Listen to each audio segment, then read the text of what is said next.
Police responded to 251 calls for service. The majority of calls that police attended were primarily for intoxicated persons, disturbances, and thefts. Police arrested a total of 53 people. Over the weekend, 24 people were arrested for public intoxication, 6 people were arrested for outstanding warrants, and 7 people were arrested on new charges for various offenses. The breakdown of the calls that police attended on the weekend are as following. Friday night shift, we attended to 60 calls. Saturday night shift, we attended to 43 calls. Saturday night shift, we attended to 51 calls, and Sunday day shift, we attended to 37 calls. Calls of interest that Prince Albert Police attended was on July 14th, 2013, at 2:26 a.m. in the morning. The Prince Albert Police attended to a fatal motor vehicle collision involving 2 vehicles on 28th Street East and 12th Avenue. There were 2 female occupants found unconscious in one of the vehicles. The first female was Taylor Litwin, age 21, of Prince Albert, who was the driver of the vehicle, and was pronounced deceased at the scene by medical staff. Second female, Brandy Lepine, age 17, also from Prince Albert, was the passenger in the same vehicle. Lepine was transported to hospital in serious condition.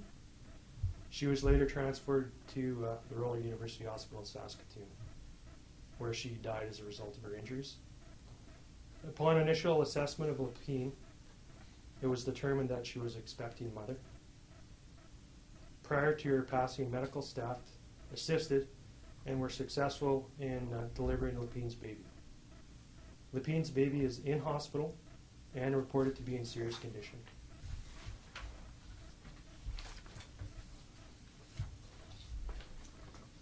The driver of the other vehicle was Jeremiah Job, age 21, of Prince Albert.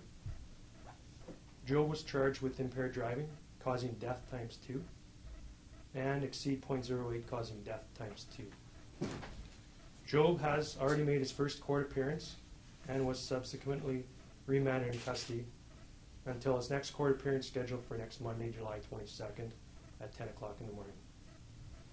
The Prince Albert Police Service continues to investigate this tragic incident and asks that anyone who feels that they have information to contact the police and contact our police dispatch center at 953-4222 and request to speak with investigators. Another incident that the police attended was on Sunday, July 14th at 5:45 a.m. in the Midtown area, where we attended to a residence in regards to a break and enter. Canine and police service dog Jagger also attended this residence. 2 males were located inside the residence and taken into custody by police. Both males were charged with break and enter, and they attended to court this morning, Monday morning. And currently, in regards to the incident last week, where police officers were involved in a serious incident involving lethal force, this matter is still under investigation. We continue to liaise with the independent observer. Members have not returned to work. Their current status is under review and involves consultation with mental health professionals. The family has requested that the name of the subject not be released at this time, and the police service is respecting their wishes. Thank you, and open to any questions. I have a question just on that last note. Are you guys releasing the names of the officers involved in the incident? Not at this time, no. How intoxicated did Jeremiah Job appear when he was arrested? Well, he was charged for impaired driving, but at this time we're not releasing his blood alcohol level. It's still under investigations. Do we know any details leading up to the incident? That's still under investigation. Their officers are basically working around the clock at this, and we will give you details as soon as we have them. So. Do we know if the Job had a prior record? That's I have no knowledge of. I haven't researched the file, but and I can't answer that. It's private information. So. Another question on the police-involved shooting. Are they releasing? Oh, I totally forgot what I was going to ask you. Are they releasing the name of the independent investigator who's been appointed? Has someone been appointed at this point? I believe someone has, and they've been assigned by the government. Okay, and are we going to be released a name to who has been appointed? Not at this time. Okay. No. Taylor Litwin was originally reported as being 25 years old. Are we sure that this is the correct version? Yes, that's correct. We have confirmed that this is the correct age. Okay. So if that was a mistake. Just curious why the names of the two police involved aren't released. It's just at this time it's still under investigation, and just it's part of the process where we certainly, you will find out their names eventually, but just at this time it's just pertinent to the investigation. Can you confirm if they're like rookie cops or? I can't comment. So. Can you tell us if the fatal collision was a side collision, if it was head-on, or?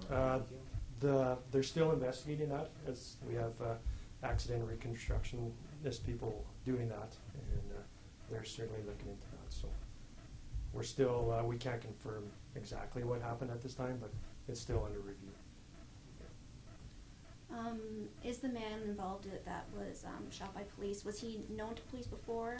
Have there been domestic disturbances at this location before? Yeah, I can't release any information. Sorry. I guess just a question. You say the baby is in hospital, reported to be in serious condition. Can we assume she's in Saskatoon at the hospital there? Yes, that's correct. She's, according to the release, at the University Hospital.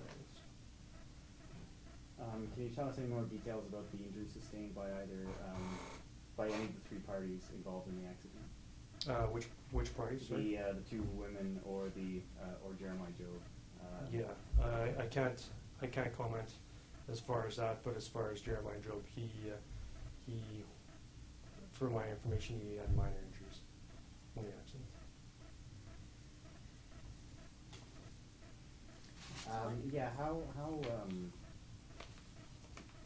Can you tell us anything more about how they eventually discovered that she was pregnant, the 17-year-old? Just when she was treated at the hospital, that's when they discovered. So initially she was transported to the Victoria Hospital, and then she was transported to the University Hospital in Saskatoon.